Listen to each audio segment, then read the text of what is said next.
అందరికీ నమస్కారం. Welcome to I dream media. ఈరోజు మనతో ఉన్నారు జ్యోతిష, వాస్తు, సంఖ్య అలాగే నవరత్న నిపుణురాలు తనుష్క గారు. మరి వారితో మాట్లాడి మీనరాశి వారికి ఇప్పుడు శని వక్రగతిలో నడుస్తుంది అని అంటున్నారు. మరి శని ప్రభావం వాళ్ళ మీద ఎలా ఉండబోతోంది, దీని గురించి మాట్లాడదాము. నమస్తే అమ్మా. నమస్తే అండి. మరి మీనరాశి వారి గురించి మాట్లాడుకుంటే శని ప్రభావం అనేది ఎలా ఉండబోతోంది, వాళ్ళు ఏవైనా పరిహారాల ద్వారా ఇప్పుడున్న స్థితి నుంచి మార్పు తీసుకొచ్చే అవకాశం ఉంటుందా వాళ్ళ జీవితంలో? ఓకే అమ్మా, ఇప్పుడు మీన రాశికి ఏమిందంటే జన్మ శని జరుగుతూ ఉంది. అంటే మీనంలో ఉన్నాడు శని. అయితే జన్మ శని అనేటప్పుడు చాలా రోజుల్లోంచే వాళ్ళకి అసలు వ్యయ శనిగా ఉన్నప్పుడు కూడా చాలా కష్టాలు పడ్డారు. ఇప్పుడు జన్మ శనికి వచ్చినప్పుడు కొంచెం వాళ్ళకి ఆరోగ్య సమస్యలు, వాళ్ళకి అనుకున్న పనులు డిలే అవుతుందని, ప్లస్ ఏంటంటే వాళ్ళకి మంచి నేమ్ అండ్ ఫేమ్ లేకుండా అయిపోతుంది, మంచి పేరు ఉండదు ఎంత కష్టపడినా ఇప్పుడు. ఎందుకంటే జన్మ రాశిలో ఉన్నప్పుడు వాళ్ళకి ఏమైతుంది, ఎంత ఒక మంచి చేసినా కూడా ఎప్పుడు వాళ్ళు ఏదో ఒకటి వాళ్ళు తప్పు పట్టించడమే ఉంటుంది. సో కానీ ఏంటంటే ఇక్కడ మీన రాశికి ఇప్పుడు ప్రజెంట్ ఆయన ఏంటంటే శని మీన రాశిలో వగ్రగదిలో ఉన్నాడు. ఇప్పుడు జన్మ రాశిలో శని ఉంటే ఏళ్ళ శని జరుగుతుంది మనం చెప్తాము, కానీ ఆ ఏళ్ళ శని ఒక ప్రభావం తగ్గి ఉంటుంది ఇప్పుడు. ఎందుకంటే వగ్రంలో ఆయన చెడిపోయాడు. వగ్రం అంటే అసలు తను వచ్చి ఏమవుతుందంటే చాలా స్ట్రాంగ్గా ఉన్న పొజిషన్ తగ్గిపోతుంది. సో అప్పుడు వగ్రంలో ఉన్నప్పుడు పెద్ద సమస్యలు ఇవ్వడు. అయితే ఏళ్ళ శని జరుగుతూ ఉందంటే ప్రజెంట్ జరుగుతుంది, కానీ వగ్ర శనిగా ఉంది ఇప్పుడు అంతే. అయితే ఇప్పుడు వీళ్ళకి మీనరాశి వాళ్ళకి శని ఒక ప్రభావం ఇంకా 5 సంవత్సరాలు ఉంటుంది. జనరల్గా ఇప్పుడు ఒక 6 నెలలు వెళ్ళిపోతాయి, నవంబర్తో 6 నెలలు వెళ్ళిపోయినా మళ్ళీ వచ్చేది ఇంకా ఒక అసలు చెప్పాలంటే ఇంకా ఒక సంవత్సరం 4.5 సంవత్సరం దగ్గర ఉంటుంది కదా. అంటే 5 సంవత్సరాలు. ఎందుకంటే ఏళ్ళ శనిలో ఎందుకు 5 సంవత్సరాలు చెప్తున్నామంటే ఆల్రెడీ కుంభంలో 2.5 సంవత్సరం వెళ్ళిపోయింది. ఇప్పుడు జన్మంలో ఒక 2.5 సంవత్సరం తర్వాత కుటుంబ స్థానం అనే సెకండ్ హౌస్లో వచ్చేటప్పుడు అది ఒక 2.5 సంవత్సరం, అంటే మేషానికి వచ్చినప్పుడు. సో దగ్గర వీళ్ళకి ఏమవుతుంది, ఈ 5 సంవత్సరాలు ఏళ్ళ శని ఒక ప్రభావం ఉంటుంది. ఇప్పుడు వగ్రంలో ఉన్నప్పుడు ఏమైతుందంటే కొంచెం సమస్యలు తగ్గుతుంది. తర్వాత మళ్ళీ నవంబర్ తర్వాత మీనరాశి వాళ్ళకి ఖచ్చితంగా వీళ్ళు జన్మ శని గురించి, అంటే జన్మం అంటే ఆయుష్ గురించి, అంటే ఆయుష్ గురించి పూజలు చేసుకోవాలి. నెక్స్ట్ జన్మ రాశికి శని ఇక్కడ ఏమిటంటే వగ్రగదిలో ఉన్నప్పుడు, అక్కడ జన్మ రాశిలో ఉన్నప్పుడు ఏమవుతుందంటే వాళ్ళకి కొంచెం ఇక్కడ మంచి పేరు, మంచి నేమ్ అండ్ ఫేమ్ రావాలంటే కొన్ని దాన ధర్మాలు చేయాలి. సో అది ఏంటంటే దానం ఎవరికి ఇవ్వాలి అంటే శనివారం రోజుల్లో ఎవరైనా పెద్దవాళ్ళకి ఇవ్వాలి మెయిన్. తర్వాత కాళ్ళు లేకుండా వాళ్ళకి ఇట్లా ఎప్పుడైనా మిచల్స్ కదా హ్యాండిక్యాప్డ్ ఉన్నారు వాళ్ళకి అసలు దానం చేయడం మంచిది అనమాట. అలాంటి వాళ్ళకి శనివారం రోజుల్లో అన్నదానం చేయవచ్చు. అది ఎప్పుడు శనివారంలో కొంచెం ఇలా హెల్త్ బాగాలేని వాళ్ళకి, సో మళ్ళీ వీళ్ళు ఏంటంటే మరి పెద్దవాళ్ళకి, కొంచెం ఏజ్డ్ పర్సన్కి, ఇలాంటి వాళ్ళకి కొంచెం చేయడం వల్ల ఏమవుతుందంటే శని ప్రభావం తగ్గుతుంది. సరే ఇది ఎప్పటిలోంచి చేయవచ్చు అంటే నవంబర్ తర్వాత చేయవచ్చము. 5 సంవత్సరాలు ఉంటాడు కాబట్టి వాళ్ళకి చుట్టుపక్కల ఉన్న విష్ణుమూర్తి ఆలయం ఏదైనా ఉంటే, అంటే వెంకటేశ్వర స్వామి టెంపుల్ ఏదైనా ఉన్నా పర్వాలేదు, లేదు పక్కన ఆంజనేయ స్వామి గుడి ఉన్నా కూడా వెళ్ళవచ్చు. వెళ్ళి అక్కడ పూజలు శనివారం అయితే తప్పకుండా పూజలు చేసుకోవడం మంచిది. అది కాకుండా వాళ్ళు అక్కడ వెళ్ళి వాళ్ళ ప్రదక్షిణలు, కొంతమంది ఏంటంటే మొక్కుంటారు ఈ ఏళ్ళ శనిలో అసలు శనివారం ఇన్ని ప్రదక్షిణం చేస్తామని, లేదా ఏదైనా సమస్యలు ఎక్కువ ఉన్నప్పుడు కొన్ని ప్రదక్షిణం చేస్తామని మొక్కుంటారు. అలాంటిది కూడా వాళ్ళు పెట్టేసుకుని చేసుకోవచ్చు.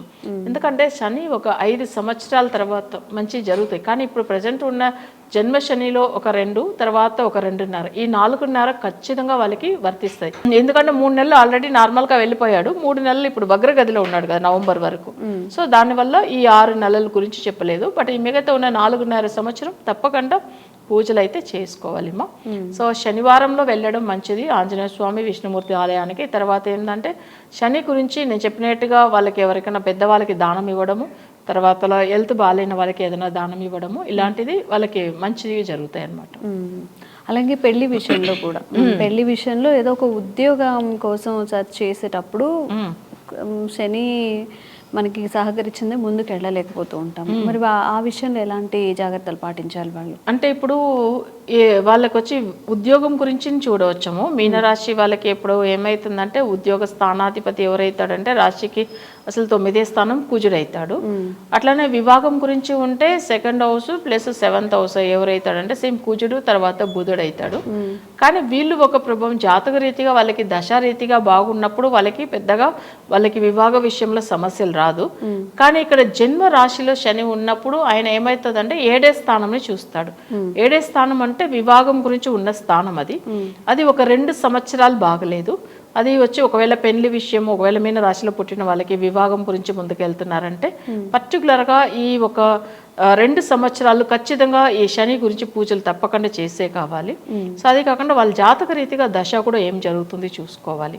సో ఇదంతా కొంచెం చూసుకుంటే వాళ్ళకి మీనరాశి వాళ్ళకి వివాహం గురించి ఉన్న సమస్యలు పోతుంది. సపోజ్ వాళ్ళకి ఉద్యోగం గురించి అనేటప్పుడు ఉద్యోగానికి అధిపతి కుజుడు. బట్ ఇక్కడ ఏమైతుందంటే వాళ్ళకి మీనరాశి వాళ్ళకి ఉద్యోగ కారకుడు కూడా కుజుడే అయిపోయాడు. అయితే 9th లార్డ్ అవుతాడు కదా ఆయన. అప్పుడు కుజుడికి సంబంధించిన పూజలు షష్ఠి తిథిలో చేసుకోవడం వల్ల కూడా ఏమవుతుందంటే వాళ్ళకి ఉద్యోగ పరంగా ఉన్న సమస్యలు కూడా తొలగిపోతాయి. సో ఖచ్చితంగా వాళ్ళు ఇలాంటి పూజలు కూడా చేసుకోవడం, అంటే కొన్ని జాతక రీతిగా కొన్ని పూజలు ఉంటాయి, వాళ్ళ జాతకాన్ని పెట్టి చేయడం అనేది చాలా మంచి పూజలు. ఎందుకంటే వాళ్ళ చక్రం పరంగా వాళ్ళకి అంతర్దశ ఏంది, దశ ఏంది, ప్రజెంట్ గోచార రీతిగా ఎలా ఉంది, ఒకవేళ వాళ్ళకి ఉద్యోగం సంబంధించిన గ్రహం వగ్రగదిలో ఉన్నాడా, లేదు మాంది గ్రహం అయ్యారా, సో ఇవన్నీ చూసుకుని వాళ్ళకు పర్టికులర్గా ఆ రాశి ప్రకారం కానీ వాళ్ళ జాతక రీతిగా లగ్న ప్రకారం కానీ పూజలు చేసుకోవడం వల్ల ఏమవుతుందంటే ఈ ఎల్లనర్ శని ఒక ప్రభావంలో బయటపడతారు. ప్లస్ వాళ్ళకి ఉద్యోగం గురించి అయినా, వివాహం గురించి అయినా, తర్వాత వాళ్ళకి జన్మంలో ఉండడం వల్ల ఆయుష్ గురించి అయినా కూడా కొన్ని పూజలు ఫాలో అవ్వడం వల్ల వాళ్ళకి దాంట్లోంచి వాళ్ళకి అసలు మంచి రిజల్ట్ అనేది, ఫలితం అనేది పొందగలుగుతారు. అమ్మ, శని కాకుండా వేరే రాసు అంటే వేరే గ్రహాల ప్రభావం ఏదైనా ఉంటుందా మీనరాశి మీద?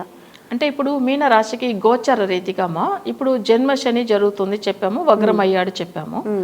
అది కాకుండా ఏంటంటే వీళ్ళకి 4వ స్థానంలో గురువు వెళ్ళాడు. 4వ స్థానంలో గురువు ఉన్నప్పుడు అంత మంచిది చేయడు, ఒక రీజను. రెండవది ఏంటంటే వాళ్ళకి 4 అనేటప్పుడు జనరల్గా గురువు 4వ స్థానంలో అంత ఏం మంచోడు కాదు. సెకండ్ వీళ్ళకి వచ్చి ఇప్పుడు రాహు కేతులు కూడా ఎట్లానంటే మీన రాశికి 12లో రాహు ఉన్నాడు, 6లో కేతు ఉన్నారు. అది అయితే పర్వాలేదు, మంచిగానే ఉంటుంది. రాహు కేతుల వల్ల దోషం లేదు, గురు వల్లని జన్మ శని వల్లని దోషం ఉంది వీళ్ళకి. అంటే గురువు కూడా ఎక్కువ రోజులు ఉండడు. ఆయన కూడా ఏంటంటే ఎప్పుడైనా కానీ ఇప్పుడు వృషభంలోంచి మిథునానికి వెళ్ళాడు మన ఒక 3 నెలల కింద, కానీ ఏంటంటే 1 year ఉంటాడు అక్కడ, ఇంకా కొన్ని నెలలే ఉంటారు అనుకోండి. కానీ దాని వరకు కూడా తనకు వచ్చి ఏంటంటే మంచిది చేయడు. అదే 5వ స్థానానికి వస్తాడు, కర్కాటకానికి వస్తాడు కదా గురు, అప్పుడు మంచి చేస్తాడు. ఎందుకంటే రాశి కారకుడు, రాశికి అధిపతి, ఆయన పంచమంలో స్ట్రాంగ్ అయిపోతాడు.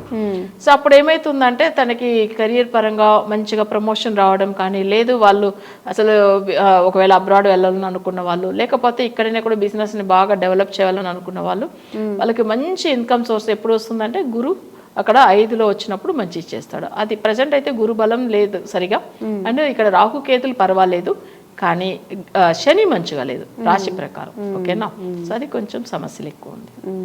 థ్యాంక్ యూ అమ్మా. Okay. And for more videos, please subscribe to iDream. Please subscribe to iDream. Please subscribe iDream. And please subscribe to iDream. For more videos, subscribe to iDream. please like, share and subscribe to the channel. Congratulations, iDream. Subscribe to iDream. Subscribe to iDream. So subscribe to iDream Media. iDream ki iDream team andarki huge congratulations. Please subscribe iDream Media. Please subscribe to iDream. Subscribe iDream. Please subscribe to iDream. iDream అంటే నా కళల ఛానల్ను subscribe చేసుకున్న నోరు తిరుగుతలేదు, మీరైతే గంట గుర్తు కొట్టండి. For more such videos, please subscribe to iDream. Subscribe to iDream. Please subscribe to iDream. Please subscribe iDream Media. Please do subscribe to iDream. Please subscribe to iDream Media. For best entertainment and information, please subscribe iDream. And don't forget to subscribe to iDream. తవ్వండి, తవ్వుతూనే శివలింగం. సరే దాన్ని అట్లా కప్పేసేయండి, చూపించదండి. Krishna is there. మూర్తి పూజ కాదు, సాక్షాత్ బ్రజేంద్ర నందన భగవాన్ ఉన్నారు మూర్తిలో. ఏమీ ఆశించకుండా ఆరాధించే వాళ్ళు కూడా ఉన్నారా ప్రభుజీ? నిజమైన భక్తి అంటే మనకు తెలియదు కాబట్టి